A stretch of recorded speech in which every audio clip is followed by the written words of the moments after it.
Seja bem-vindo à Primeira Igreja Batista do Pará. Seu vídeo já vai começar. Mas antes, não esqueça de se inscrever, dar o like e ativar as notificações.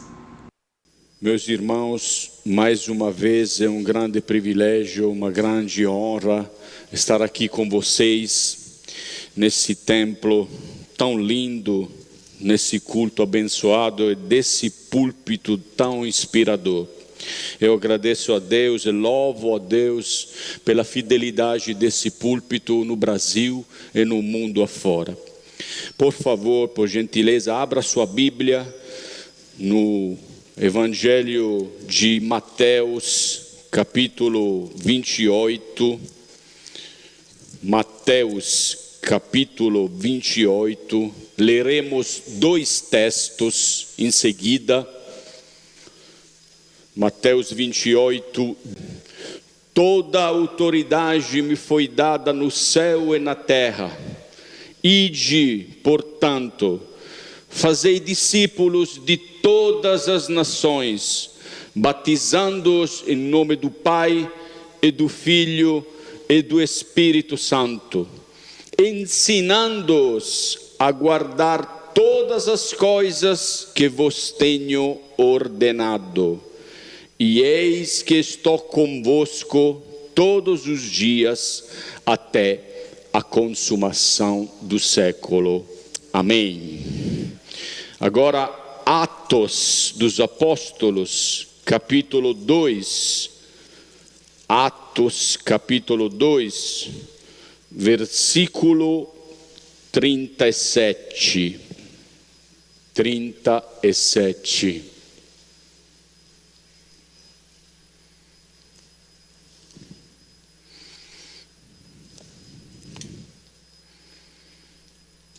Ouvindo eles estas coisas, compungiu-se-lhes o coração, e perguntaram a Pedro e aos demais apóstolos: que faremos, irmãos?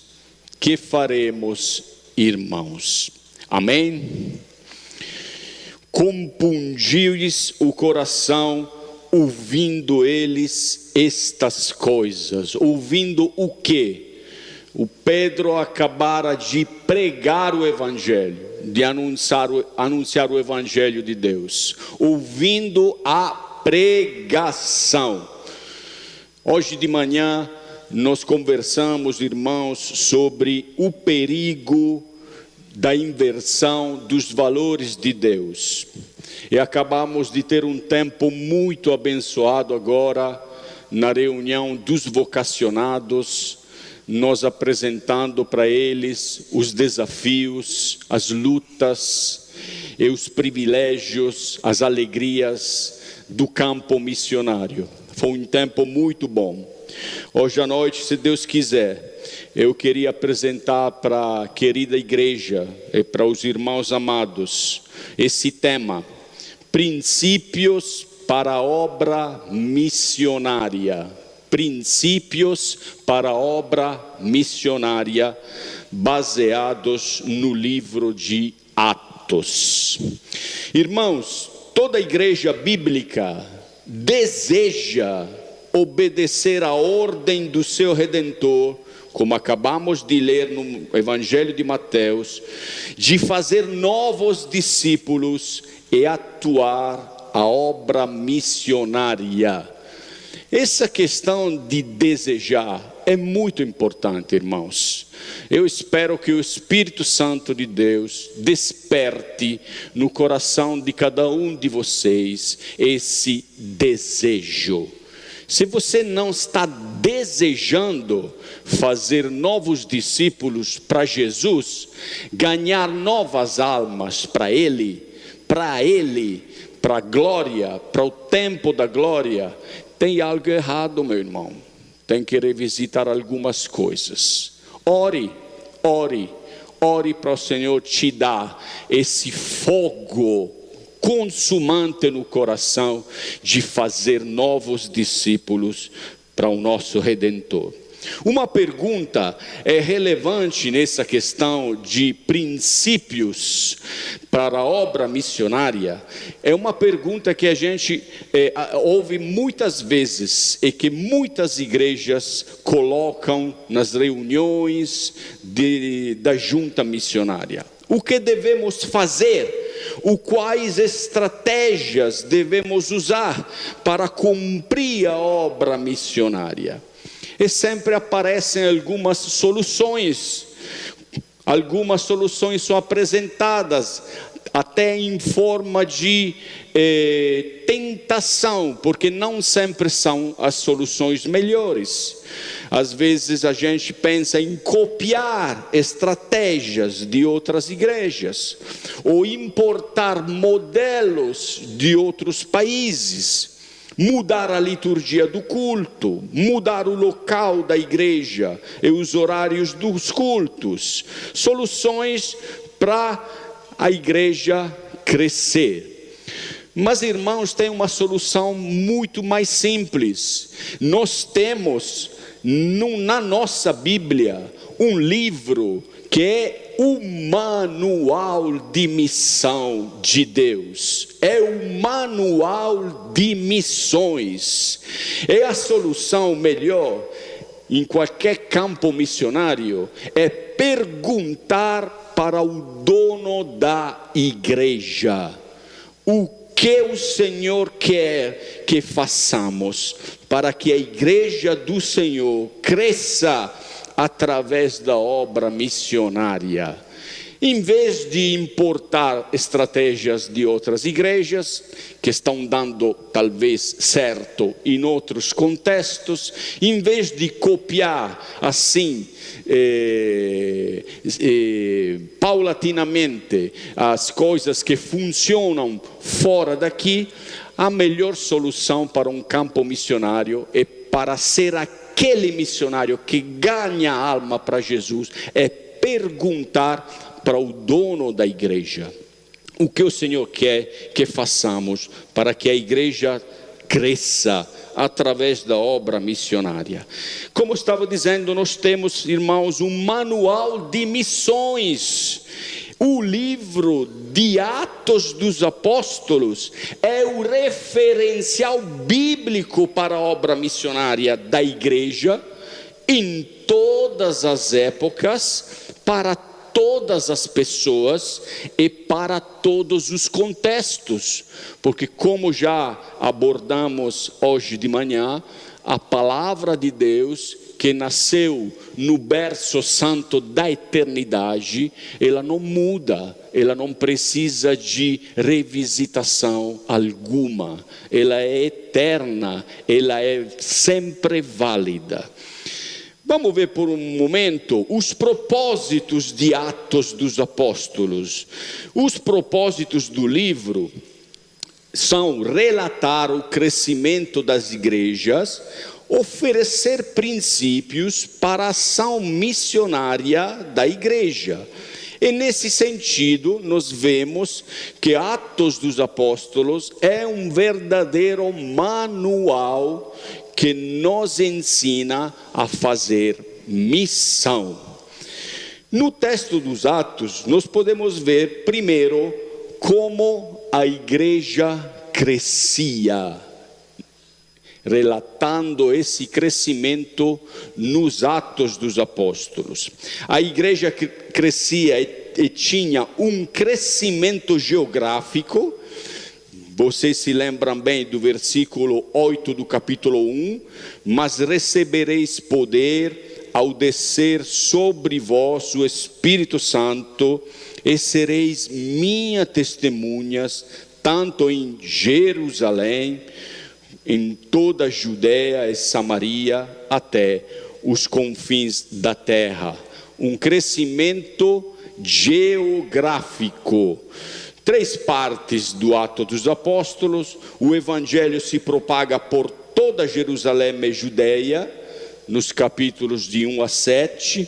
O Evangelho se propaga por Samaria e regiões vizinhas, de 8 a 12, e o Evangelho se propaga a terras distantes, capítulo 13 a 28. Seria como se fossem missões locais, missões regionais e missões internacionais, uma necessidade de qualquer igreja missionária.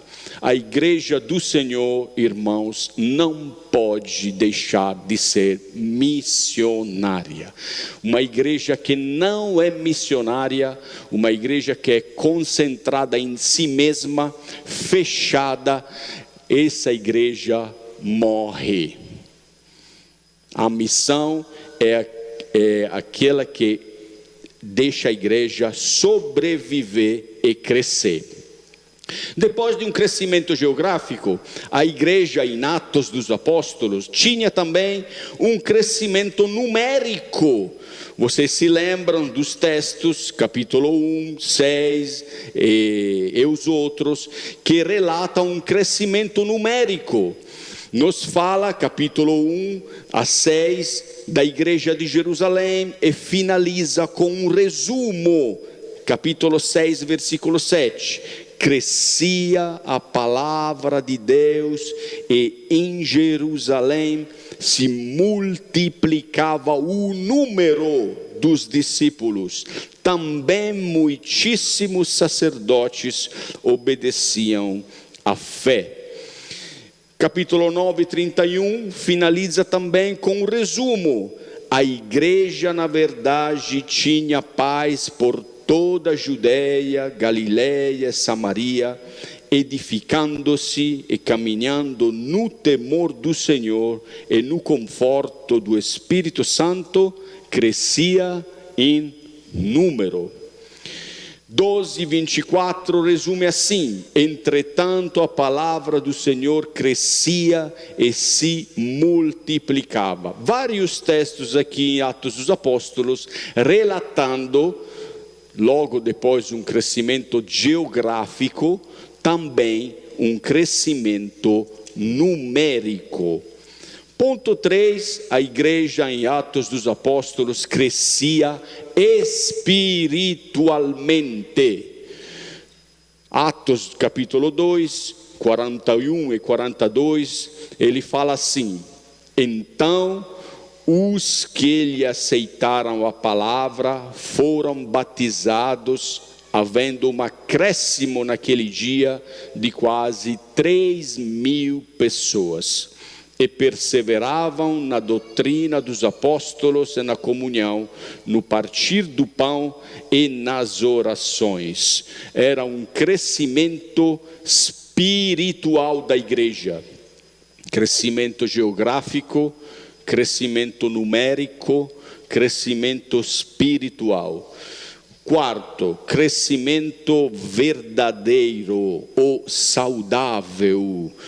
Atos 2, 47, fala assim: louvando a Deus e contando com a simpatia de todo o povo, enquanto isso, acrescentava-lhes o Senhor dia a dia os que iam sendo salvos. A igreja crescia de forma saudável. Além disso, tinha também um crescimento rápido, porque Atos relata que a igreja passou de 120 pessoas, mais quase 3.000 homens, mais quase 5.000, mais uma multidão dos que creram. Então teve um crescimento muito rápido. Resumindo essa primeira parte, Atos dos Apóstolos é um manual de missões da igreja. No Ato dos Apóstolos a gente pode enxergar, procurar os princípios de Deus para a missão. Não precisa de muitos livros, não precisa de muitas outras coisas, antes de ter estudado o livro que Deus deu à igreja para fazer missão. Primeiro, vamos meditar no texto que Deus nos deu e que sempre funcionou em todos os contextos, em todas as épocas. Atos é o manual de missões da igreja. O princípio espiritual de crescimento relatado em Atos é crescimento geográfico, crescimento numérico, crescimento espiritual, crescimento verdadeiro ou saudável, crescimento rápido. Aqui nós vemos a importância de Atos. Para John Stott, Atos é importante por duas razões: por causa dos seus registros históricos e devido à inspiração contemporânea que nos traz. Temos dois perigos abordando o relato de Atos. Primeiro, sobrenaturalizar a igreja primitiva, esquecendo-nos que ela cometeu e possuía erros como todas as igrejas. Segundo, o de achar que a experiência da igreja primitiva seja norma para as igrejas de todas as épocas. Não devemos cometer esses erros na análise de Atos. Tem várias dificuldades hermenêuticas no livro de Atos, mas vou pular isso e vou diretamente para um desafio que nós temos. O desafio é, aprendendo em matéria de missões, olhar para Atos como uma narrativa que ensina-nos uma lição. Atos dos Apóstolos é o exemplo divino de ação missionária. Atos é o manual de missões da igreja. Através de Atos dos Apóstolos, eu quero apresentar para vocês, rapidamente, 10 princípios missionários em Atos dos Apóstolos. Primeiro princípio: a obra missionária é a prioridade da igreja. O livro de Atos mostra que a prioridade de Jesus para a sua igreja, irmãos, após a sua ascensão, é a obra missionária. Antes da ascensão, a missão é definida. Vocês se lembram dos textos, Lucas, Marcos, Atos, nos quais textos é falado da obra missionária. Após a ascensão, a missão é praticada. Acabamos de ler Atos 1:8, com ampliamento da missão fora de Jerusalém. Testemunhos. Oswald Smith disse: a obra mais importante da Igreja de Jesus Cristo é a evangelização dos povos, língua e nações. Nicholas van Zinzendorf, que é o fundador dos moravianos: o nosso grande alvo é obter para o Cordeiro que foi morto a recompensa do seu sofrimento. Esses moravianos eram tão piedosos e tão apaixonados pela obra missionária que eles se entregavam como escravos, se vendiam como escravo, ele e as famílias deles, para alcançar os donos, os povos, as famílias que compravam eles como escravos. Eles eram dispostos a entrar no mercado da escravidão, orar a Deus e vender eles mesmos e as famílias deles, para chegar num contexto missionário e anunciar o Evangelho. Nós precisamos, irmãos, pedir ao nosso Santo Deus que revitalize, que restaure no nosso coração esse fogo missionário. Nós precisamos ter essa impaciência, ter essa vontade, esse desejo profundo de alcançar todos os povos. porque esse aqui não é uma opção, é um mandamento do nosso Senhor. Não é uma opção, é um mandamento. Primeiro princípio, a obra missionária é a prioridade da igreja. Segundo princípio, que nós achamos em Atos dos Apóstolos, o Espírito Santo é o executivo da obra missionária. A obra missionária é produzida, motivada, dirigida e capacitada por Deus através do Espírito Santo. Vocês se lembram de alguns textos que podem procurar e ler novamente no livro de Atos, além daquele clássico: mas recebereis poder ao descer sobre vós o Espírito Santo. Vocês se lembram quem foi que enviou Filipe ao etíope eunuco? O texto fala claramente que foi o Espírito Santo que falou para ele de se aproximar daquele carro para conversar com o alto funcionário da rainha da Etiópia. Vocês se lembram quem foi que enviou Pedro na casa do centurião romano Cornélio, o primeiro não-judeu alcançado pelo Evangelho e talvez, quem sabe, a porta de ingresso do Evangelho para o Oriente Médio e o mundo romano? Vocês se lembram quem foi que escolheu na igreja de Antioquia Barnabé e Saulo para serem enviados como missionário? Vocês se lembram com certeza a decisão do concílio de Jerusalém, no capítulo 15 de Atos dos Apóstolos. Quem foi que dirigiu aquele concílio e aquela decisão? Vocês se lembram com certeza de Paulo e da história dele, quem foi que dirigiu a história de Paulo e quem direcionou o apóstolo Paulo para a Macedônia, em vez de ir em outra direção. Os textos falam claramente que em todas essas etapas chaves da obra missionária e do avanço do Evangelho, foi quem? O Espírito Santo de Deus.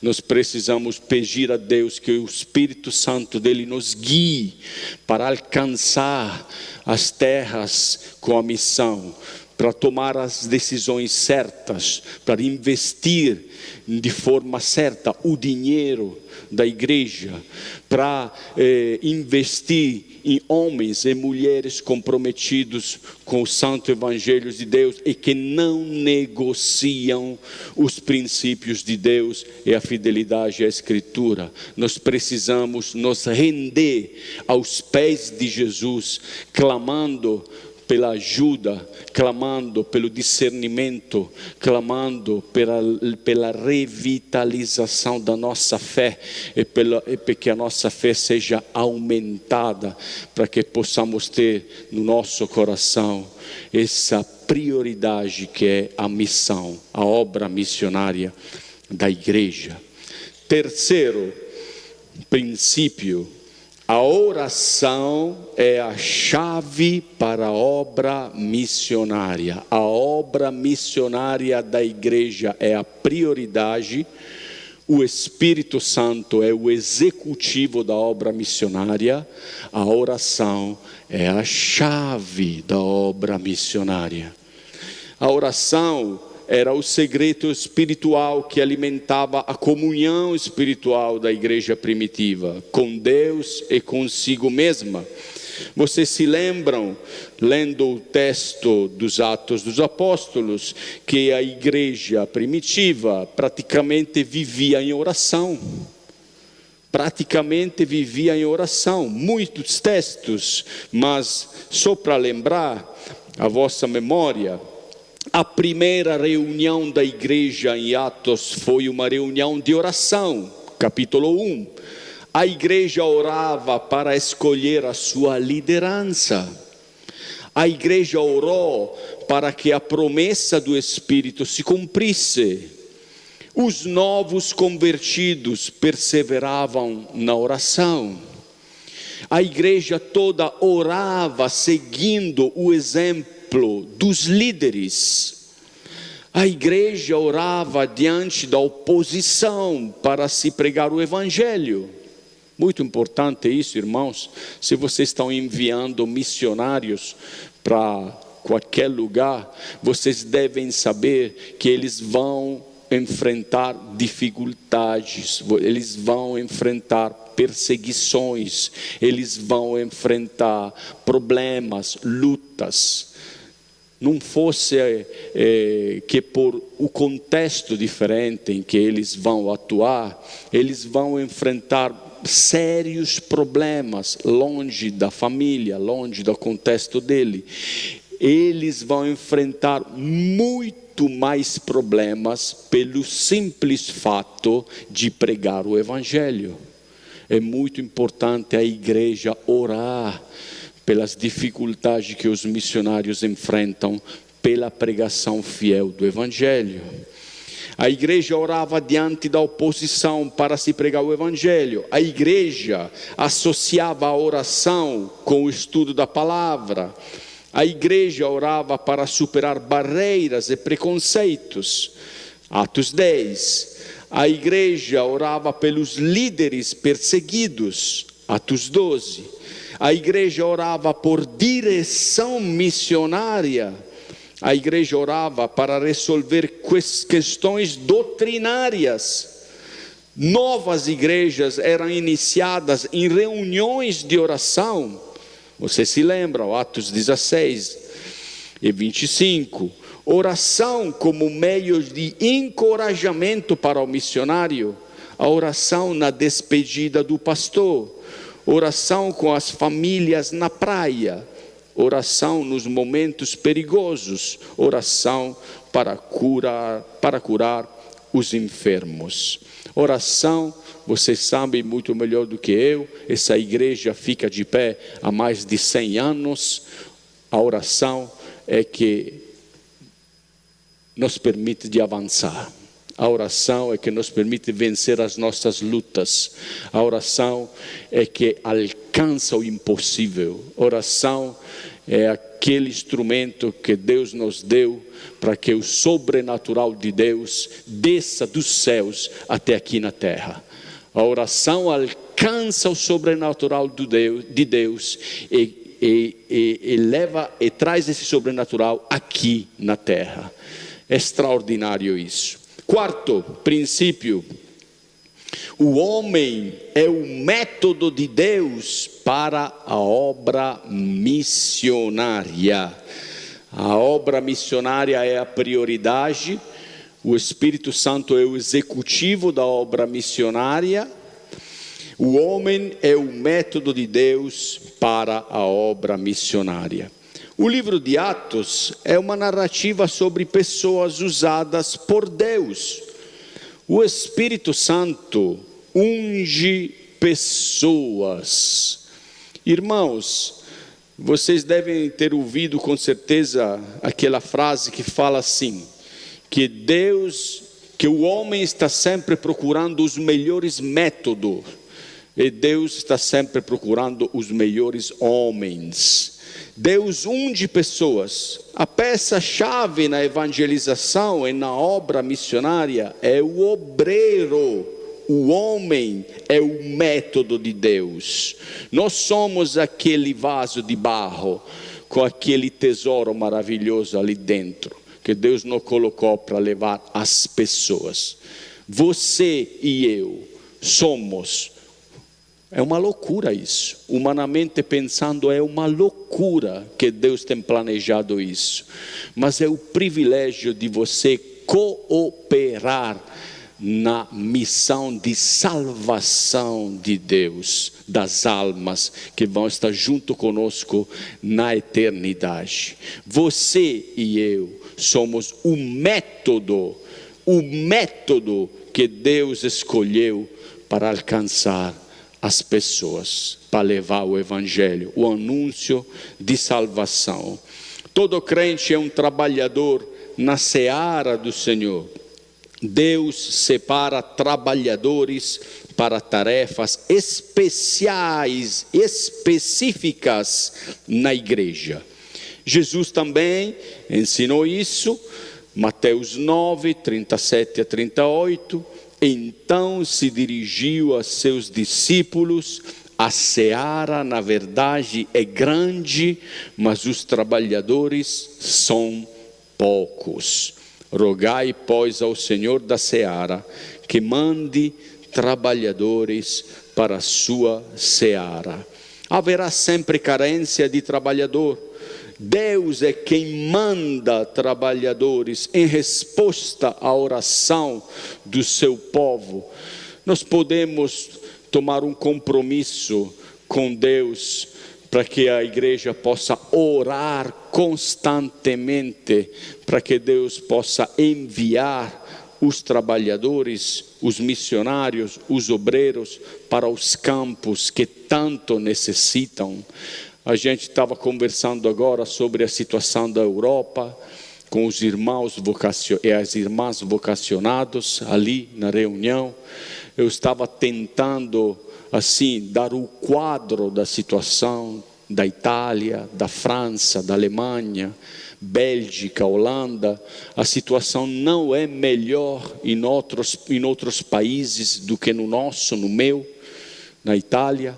A França já é um país islâmico, tem cidades com bairros completamente islâmicos.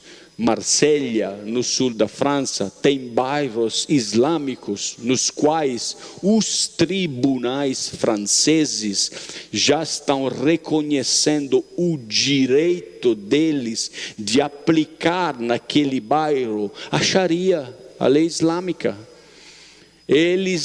Quando um sistema de direito, quando um ordenamento jurídico de um país, ele chega a esse ponto de reconhecer que um direito alheio, um direito estrangeiro tenha vigor jurídico no país, ele está morto. O país está ao seu fim. Tem sentenças dos tribunais franceses falando assim: não, aquela é uma micro-realidade, ainda que seja no nosso país, mas é uma micro-realidade cultural, religiosa, confissional, e entre eles, no bairro deles, ele tem pleno direito de atuar, de aplicar a lei deles.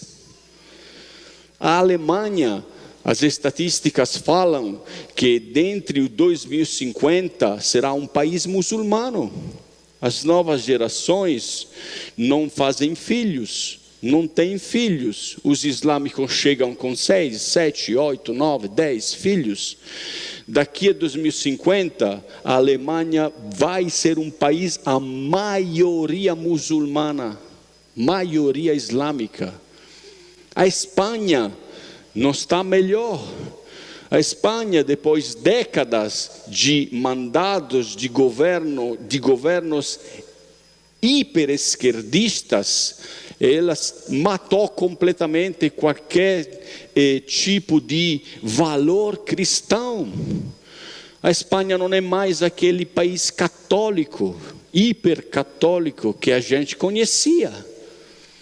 Aborto, tudo que vocês podem imaginar. A Holanda e a Bélgica, eles têm aprovado uma lei recentemente, uma lei sobre eutanásia, que permite a eutanásia através de um kit que você pode comprar no posto de saúde, e se necessário, é entregado por correio em casa. Eutanásia acima de 12 anos. Ou seja, um menino, uma menina que ele está enfrentando uma crise pessoal de adolescência, assim, que ele está enfrentando um período de dificuldade, que ele é cercado pelo espírito de morte do contexto, do mundo, ele pode pedir o kit para a eutanásia, tendo 12 anos e meio, 13 anos, ele ordena ali, encomenda na internet, no posto de saúde, eles entregam em casa, os pais que veem a menina tentando se tirar a vida aos 12 anos, ele fala, não vai fazer isso não, você está louca? A menina traz os pais na justiça, o juiz tira a menina dos pais e permite ela usar o kit de eutanásia. Esse é o processo. A Inglaterra, ela tem um primeiro-ministro islâmico, de religião islâmica, e um prefeito de Londres islâmico. O leste europeu não está melhor. A Escandinávia, terrível. O maior taxa de suicídio do mundo. A Suécia, a Noruega, a Finlândia, com todo aquele welfare que eles têm de cuidado para as pessoas, mas não resolvem o problema do vazio da alma, do coração das pessoas. Meus irmãos, precisamos enviar obreiros. Meus irmãos, que Deus levante uma nova geração de missionários, uma nova geração de homens e mulheres comprometidos com o Evangelho, não indiferentes ao que está acontecendo no mundo. Eu estava falando agora aos irmãos vocacionados, que o crente, ele não pode viver assim, com vendas nos olhos. Ele não pode viver desconectado da realidade. Ah, pastor, mas é longe, é lá na Europa. Não. Essa é uma tendência mundial. A gente simplesmente está um pouco mais à frente do que você. Mas vocês estão atrás de nós. Precisamos da misericórdia de Deus. Precisamos que Deus levante igrejas saudáveis, bíblicas. Precisamos que o nosso Senhor Jesus Cristo plante igrejas. Levante homens e mulheres. Levante pregadores da palavra. A pregação é o que alcança as pessoas. A pregação. A obra é feita por gente. Atos 1:8 diz: e sereis minhas testemunhas. O livro de Atos mostra-nos claramente que método de Deus é usar pessoas. Agora, irmão, não adianta você dizer e repetir continuamente e colocar aqui na tela aquela frase de Isaías: Senhor, envia-me. Não adianta, não é isso não. Sabe por quê, irmão? Porque como lemos agora em Mateus 28, você já é enviado. Não precisa ser enviado mais. Se você não está entendendo que você é já enviado, você não entendeu Mateus 28. Você não entendeu o que Jesus falou. Nós somos já enviados. Não precisa ali se colocar de Senhor, envia-me, envia-me. Você já tem a ordem de Jesus. Ela é já na Escritura, ela é já pregada do púlpito. Se você é crente, se você aceitou Jesus, você tem o Espírito Santo. Se você tem o Espírito Santo, você tem obrigação com relação ao ensino de Jesus. Esse ensino de Jesus é um mandamento. Nós somos já enviados. Encara essa verdade, meu irmão. Por favor, em nome de Jesus, Agora todo mundo precisa ir para a África? Não, não. Deus te envia na tua casa, Deus te envia no teu bairro, Deus te envia no teu trabalho, Deus te envia na escola, Deus te envia com teus amigos, Deus te envia na Itália, Deus te envia na França, Deus te envia na Europa. Ali é importantíssimo que cada um de nós se relacione com a vocação. A vocação acontece na história. A vocação segue a eleição. Acontece no momento histórico em que Deus chama você para uma tarefa específica. Mas fica de ouvido atento, por favor, irmão. A palavra de Deus, como o Apocalipse fala, ouçam o que o Espírito diz às igrejas. Quinto, a pregação é o meio escolhido por Deus. A obra missionária é a prioridade da igreja. O Espírito Santo é o executivo da obra missionária. A oração é a chave para a obra missionária. O homem é o método de Deus para a obra missionária. A pregação é o meio escolhido por Deus. A pregação da palavra é o meio escolhido por Deus para produzir a conversão de pessoas. Como lemos agora em Atos 2:37, ouvindo eles estas coisas o quê? A pregação de Pedro. Compungiu-se isso o coração e perguntaram a Pedro e aos demais apóstolos: que faremos, irmãos?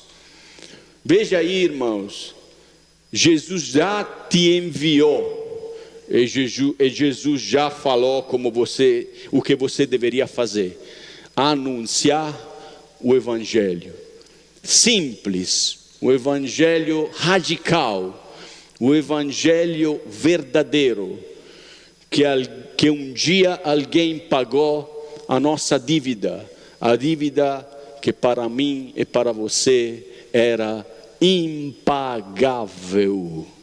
Uma dívida impagável foi paga por alguém no meu lugar, para que nós não fôssemos nunca na posição de devedores de Deus, mas que a gente fosse aceito por Deus em plena comunhão com Ele, com nosso Criador, pelo sacrifício de Jesus na cruz.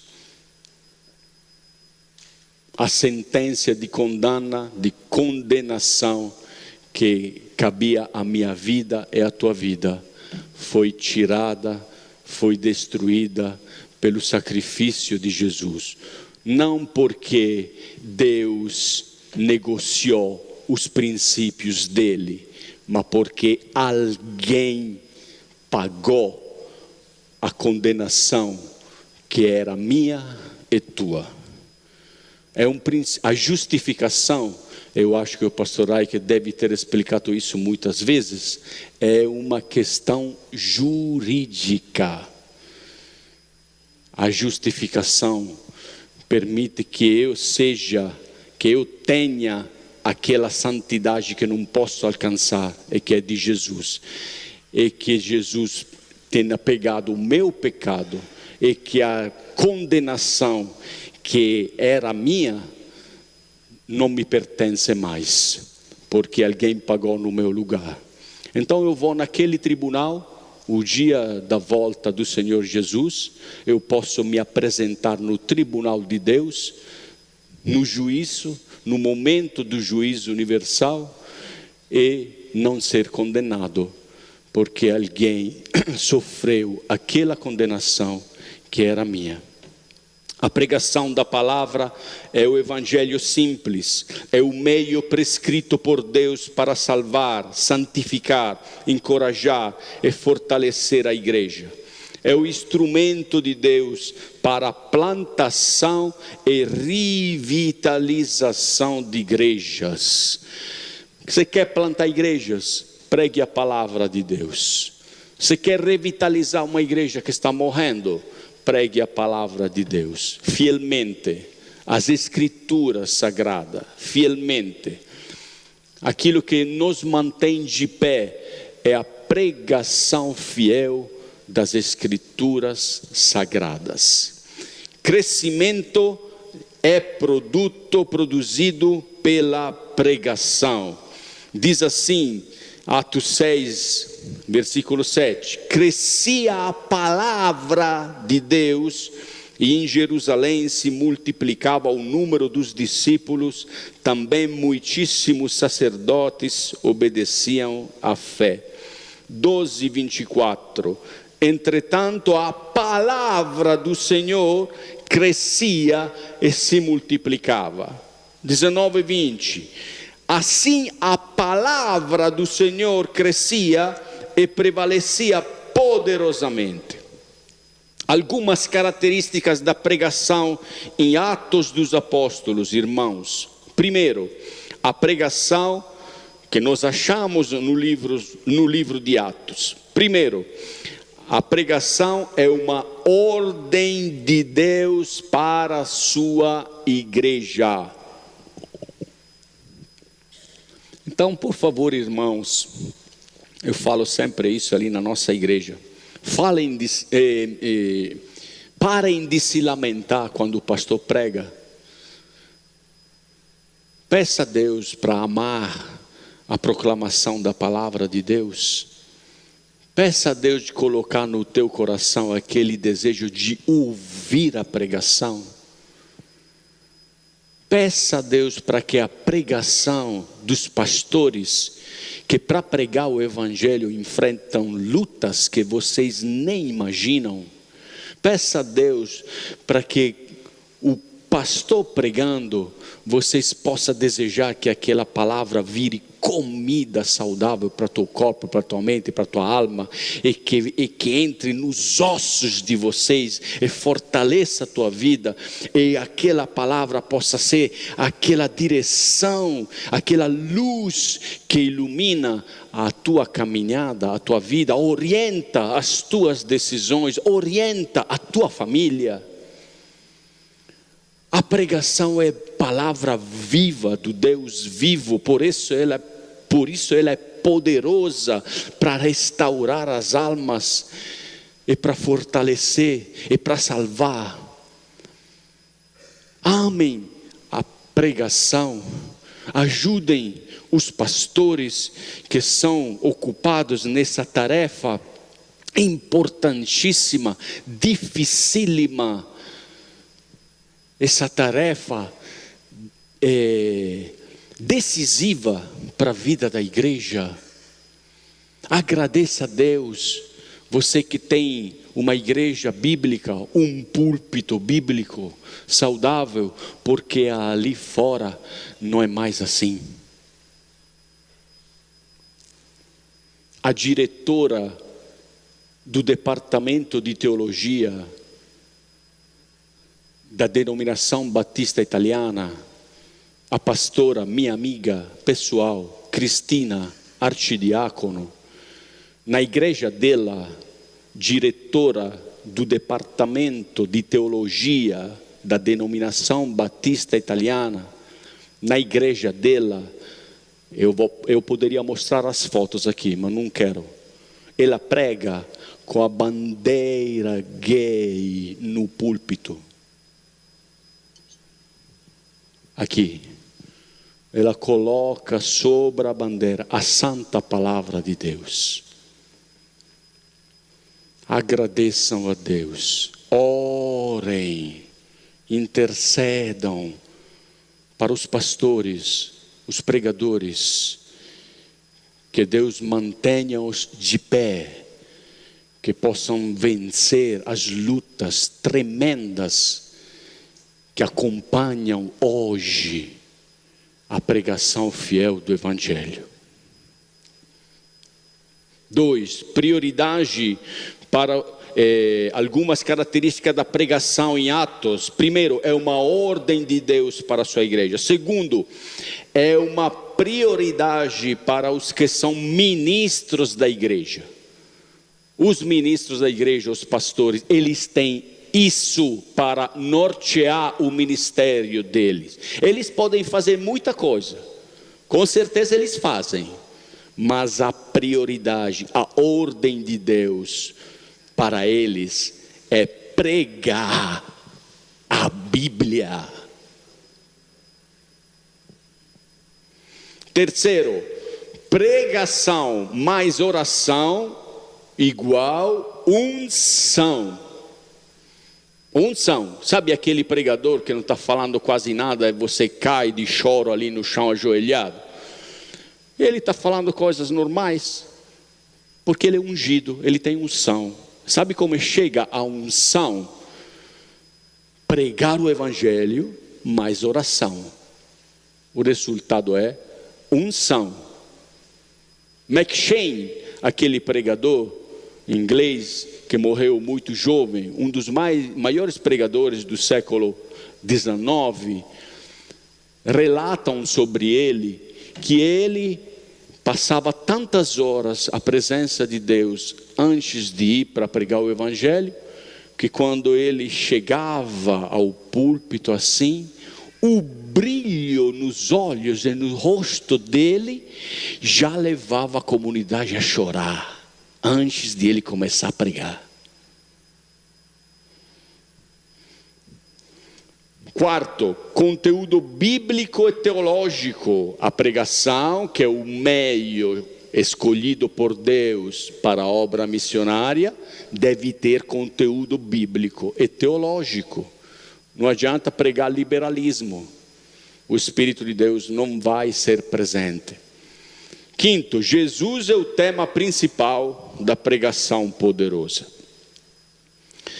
Sexto princípio que achamos em Atos dos Apóstolos: a igreja local é a base missionária. A igreja local coordena o trabalho missionário, recrutando, treinando, enviando, sustentando e recebendo relatórios dos missionários. O texto de Atos 14, 27, ele fala assim: ali chegados, reunida a igreja, relataram quantas coisas fizera Deus com eles e como abrira aos gentios a porta da fé. Plantação de igrejas é a principal estratégia missionária. A igreja pregava e reunia os convertidos em igrejas locais, onde pudessem ser edificados e treinados para o serviço. A base da obra missionária é a igreja local. E Atos 13, o cuidado de Deus levou mudanças para a igreja de Antioquia. Por quê?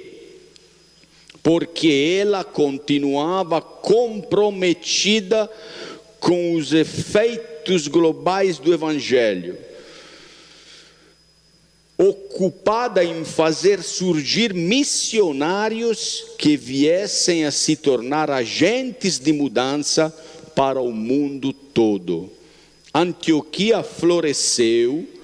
Veja aí o texto de Atos, vai reler o texto de Atos, por causa de sua visão de enviar pregadores no mundo todo.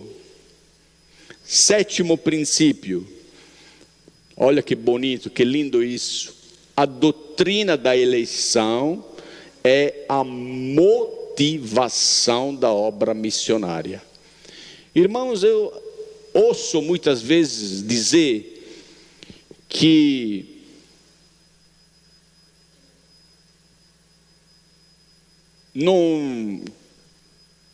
a doutrina da eleição seria em alguma hipótese, algo contrário à obra missionária. Isso não é verdade, porque a única esperança de êxito na evangelização é a doutrina da soberana eleição divina. Se eu não soubesse que na minha região, lá na Toscana, na Itália, o Senhor tem os seus eleitos, se eu não soubesse, se eu não acreditasse na doutrina da eleição, eu não acreditasse firmemente que Deus deve ter eleitos na região onde eu estou atuando e pregando o Evangelho, o meu trabalho seria vão. Eu sou animado em pregar o Evangelho, em trabalhar dia e noite para alcançar os eleitos de Deus. A doutrina da eleição é a minha certeza que eu pregando o Evangelho, alguém que é eleito de Deus, por Deus, ele vai responder no seu coração para essa eleição. É o contrário do que eu ouço muitas vezes, é exatamente o contrário. É a doutrina da eleição que nos garante que a pregação do Evangelho alcança as pessoas que Deus elegeu. É a doutrina da eleição que nos guarda daquelas performances humanas de super-heróis que a gente assiste na TV, assiste em muitos púlpitos, aquelas performances de exageros, porque eles têm necessidade de convencê-los. Eu não preciso convencer ninguém, não está nas minhas forças convencer você, porque se você é eleito de Deus, pode não ser hoje, mas você vai responder a Deus amanhã. A palavra vai frutificar no teu coração. A doutrina da eleição é a que mais dá a maior tranquilidade para nós. É que tira esse cargo dos nossos ombros, de nós se sentir responsáveis pelo destino eterno das pessoas. O pregador não é responsável pelo destino eterno das pessoas. Ele cumpre o mandamento do Senhor de pregar o Evangelho. O Espírito Santo, ele atua, sigila nas pessoas a salvação. É Deus que faz o resto, para a glória de Deus. Atos 13:48, os gentios ouvindo isto, regozijavam-se e glorificavam a palavra do Senhor, e creram todos os que haviam sido destinados para a vida eterna. Glória ao Senhor Jesus. Creram alguns que haviam sido destinados? Não. Creram todos. Todos. Sabe por quê? Porque Deus não desperdiça a sua palavra. Ela nunca volta vazia. Ela nunca volta sem produzir o efeito pelo qual foi mandada. Agora esse efeito pode ser duplo, né? Salvação ou condenação.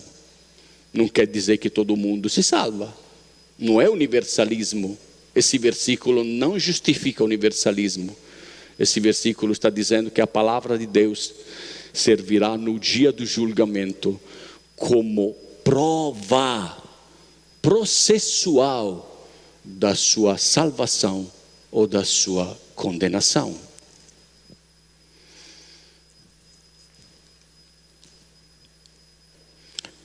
Como provar isso? Nos Atos dos Apóstolos, vou pular aqui algumas coisas. A doutrina da eleição é ensinada, é explicada, é vivida. Veja ali, Pedro, na casa de Cornélio, Atos 11, 18, com 1 Pedro, capítulo 1, o prefácio. Muito lindo isso.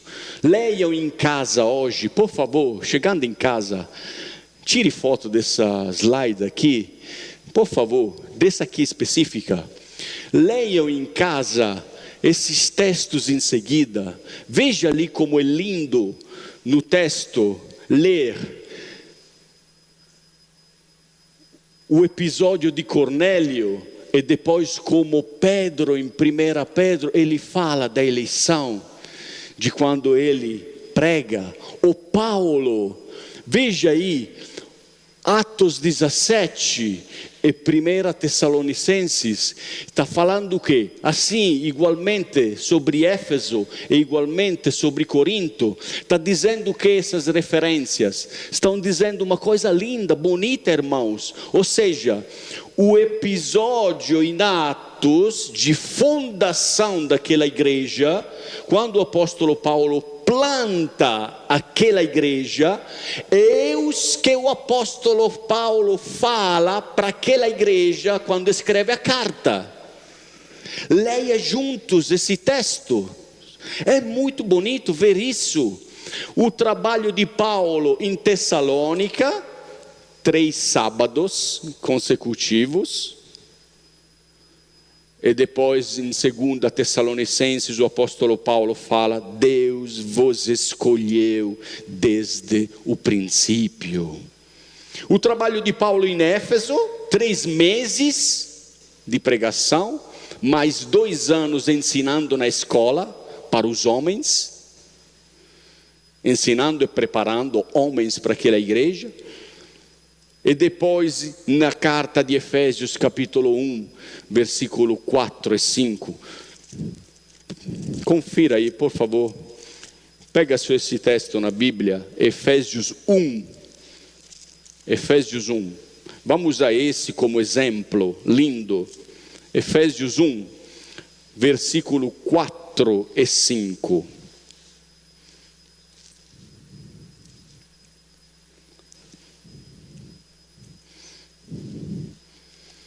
Procura também Atos 19. Atos 19. Coloca o dedo ali na tua Bíblia, por favor, para ver juntos esses textos. Atos 19, versículo 9. Efésios capítulo 1. É um exemplo desse, para ver como é bonito, como é lindo isso. Veja aí, Atos 19, veja ali, Paulo em Éfeso.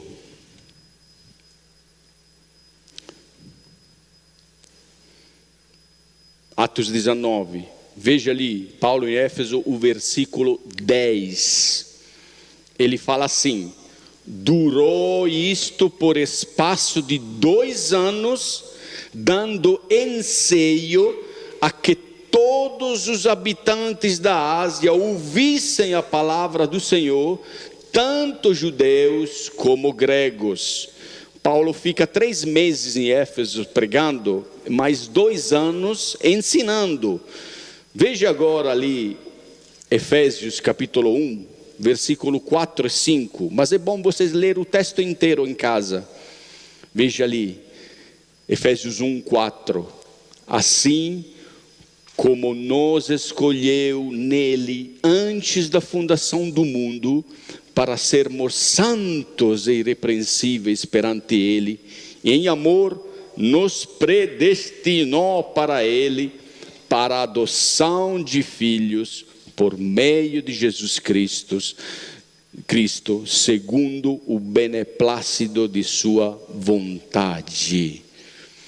É muito bom você ler o texto de Atos, que relata a plantação da igreja, o trabalho que Paulo faz, e depois ler o texto da carta, especialmente o prefácio, que Paulo envia para aquela igreja onde trabalhou. Muito lindo, muito bonito.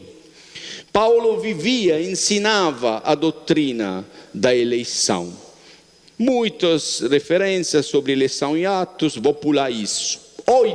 Oitavo princípio, no livro de Atos dos Apóstolos, sobre a obra missionária. Missões acontecem em tribulações. O evangelho pregado já previa isso.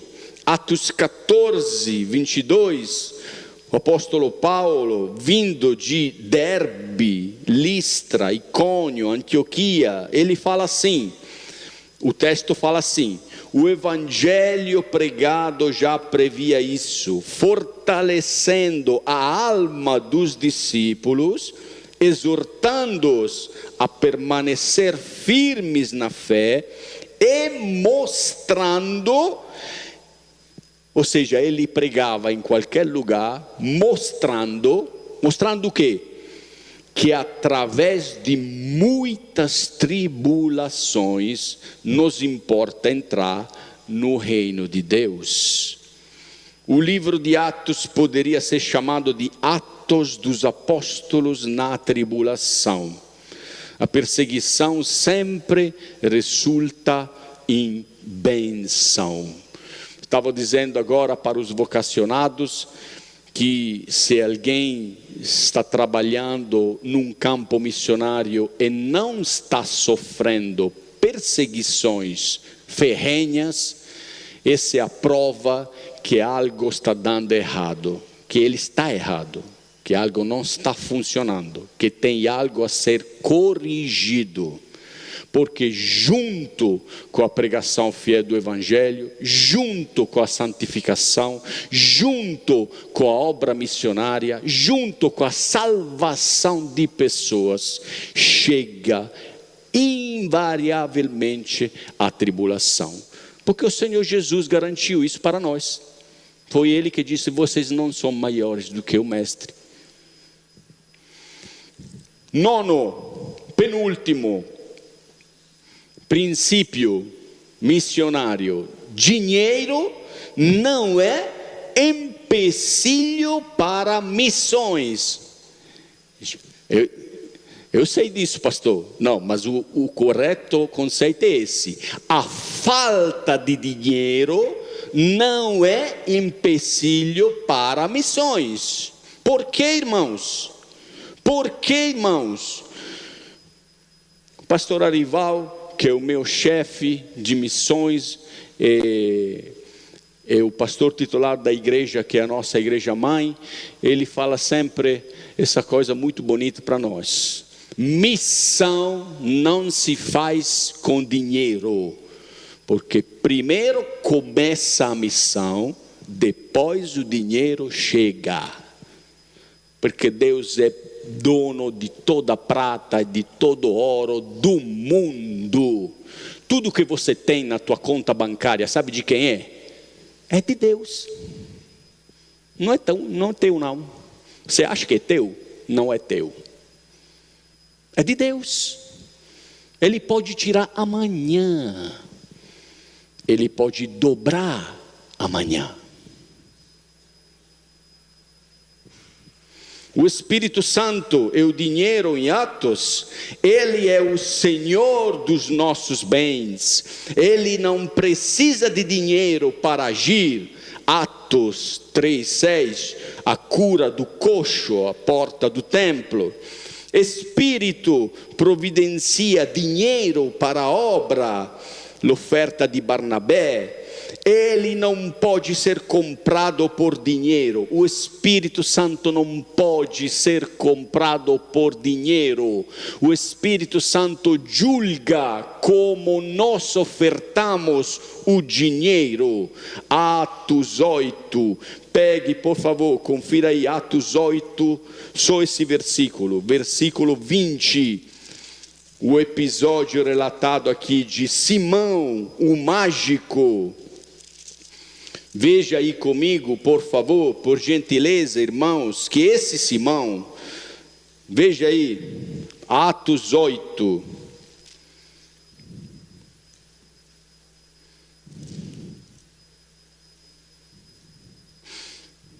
18, 21.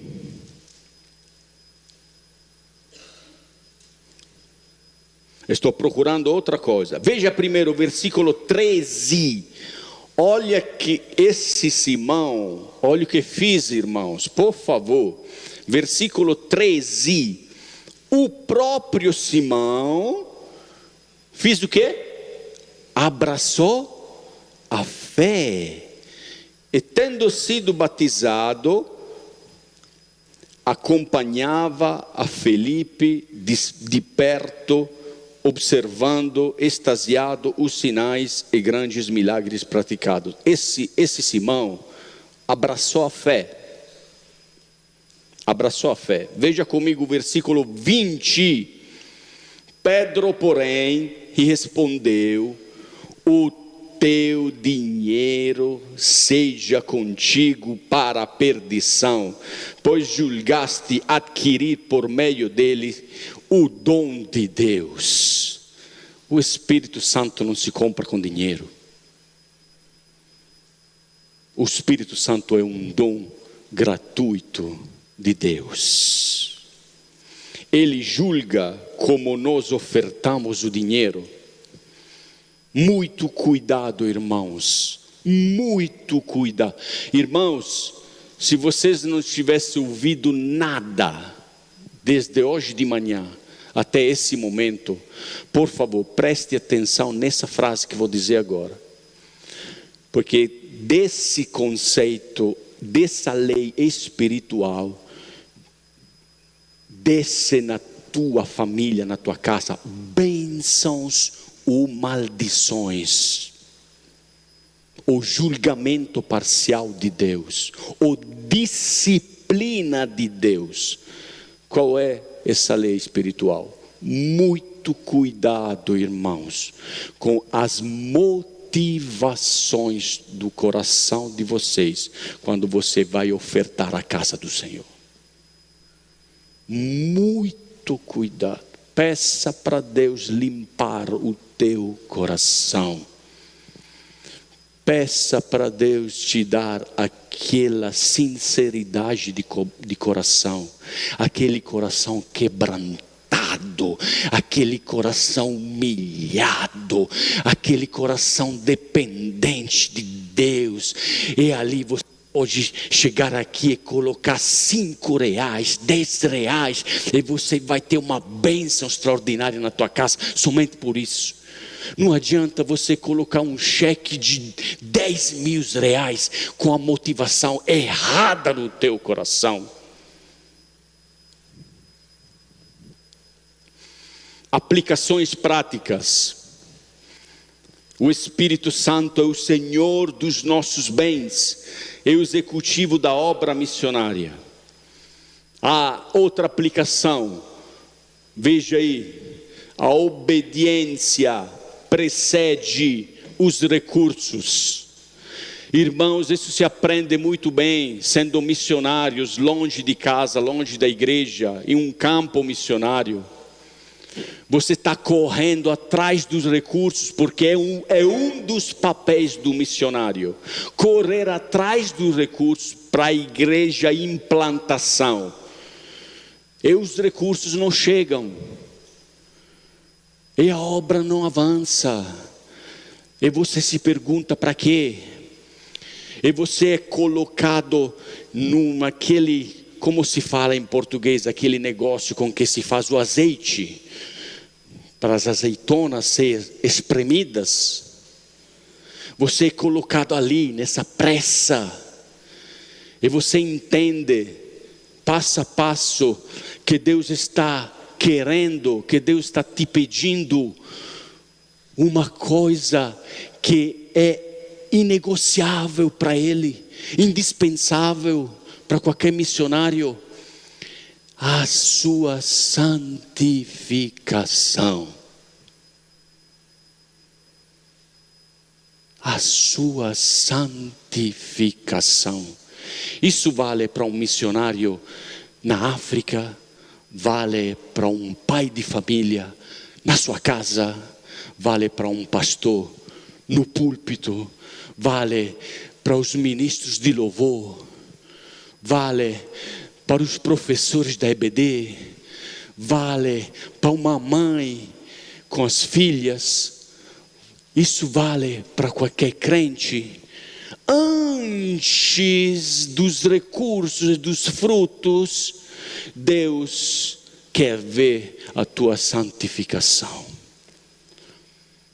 Antes de usar você, antes de operar, de fazer coisas através de ti, Deus quer trabalhar em ti. Os recursos vêm depois da obediência. O Espírito mandará os recursos para os seus projetos. Não chegará o recurso da obra missionária para os projetos meus, que não são projetos de Deus. O Espírito Santo manda os recursos para os seus projetos. E ali você tem que escutar muito bem a voz do Espírito Santo. O poder que opera eficazmente na igreja é o poder de Deus, não o poder do dinheiro. Tem muita igreja rica hoje, mas o padrão de Deus para uma igreja rica não é um orçamento colossal, não é um número exorbitante de membros, não é o número de membros importantes da igreja. O padrão de Deus para uma igreja rica, como relata a carta à Laodiceia, é que a igreja ouça o que o Espírito tem a dizer. Que a igreja ouça a palavra de Deus. Essa é uma igreja rica, segundo o padrão de Deus. Cuidado com a maneira como você está ofertando a Deus, já falei. 10º e último princípio missionário. Em Atos, missões são ações, não filosofias, não livros, não papéis, não reuniões, não burocracia. Missões são ações. Atos dos Apóstolos, a palavra grega, vocês sabem muito melhor do que eu, que é praxis, tem a ver com praxis, com prática. O livro de Atos não apresenta uma teoria de missões, mas a prática missionária. Jesus, em João 13:17, fala assim, no versículo 15, fala assim: ora, se sabeis estas coisas, bem-aventurados sois se as praticardes. Jesus está dizendo, andando na sua igreja, se vocês sabem agora estas coisas, bem-aventurados sois se as praticardes. E quando Jesus está falando isso, no Evangelho de João, capítulo 13, depois de lhes ter lavado os pés aos discípulos, durante a ceia, o nosso Redentor pegou uma toalha, tingiu-se com a toalha, se ajoelhou aos pés dos apóstolos, inclusive aos pés do traidor, lavou os pés deles como o maior gesto de serviço da história da humanidade.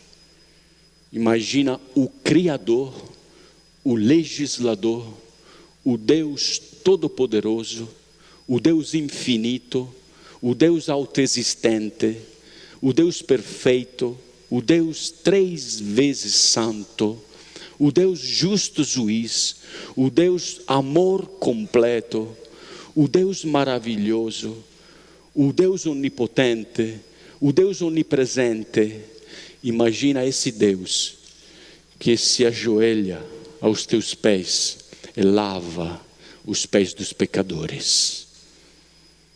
Mas Ele fala assim: vocês agora podem fazer o mesmo para os teus irmãos, aqui na igreja e fora da igreja. Vocês podem imitá-lo, porque Jesus é o nosso mestre, Ele tem todo o direito de mandar para nós o que fazer. Concluindo, desafios. Paremos de ser estudiosos de missões e sejamos missionários. Não estou dizendo que não é bom estudar. Eu sou um estudioso, a Érica sabe. Eu gosto de estudar, gosto de ler livros, gosto de chegar em profundidade. Estou dizendo que não adianta somente estudar. Não adianta fazer teoria. Paremos de ser estudiosos de missões e sejamos missionários. Deixemos de ser servidos e passemos a servir. Sirva, irmão, irmã. Faça, coloque como prioridade na tua agenda pessoal, que oriente a tua vida na igreja do Senhor Jesus e nessa igreja, como é tua prioridade, servir. Você vai ser feliz. Começa evangelizando pessoas próximas. Começa orando por alguém.